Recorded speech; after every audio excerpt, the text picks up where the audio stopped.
মা কালীর 3টি পাওয়ারফুল মন্ত্র যা প্রতিদিন পাঠ করলে আপনার ক্ষতি করার সাহস কারো হবে না। কথায় আছে ভক্তিই মূল মন্ত্র, তবে বৈদিক মতে পূজা অর্চনা তো বিধিবদ্ধ নিয়ম আছেই।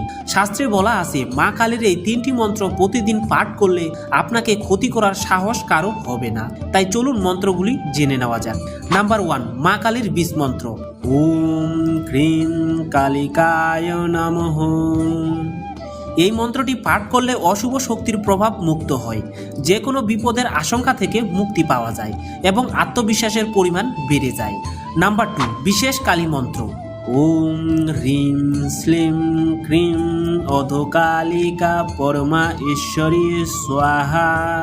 এই মন্ত্রটি পাঠ করলে শরীর ও মন ভালো হয়ে ওঠে, রাগ, ইগো, হিংসার মতন ধ্বংসাত্মক অনুভূতিগুলোর প্রভাব কমে যায়।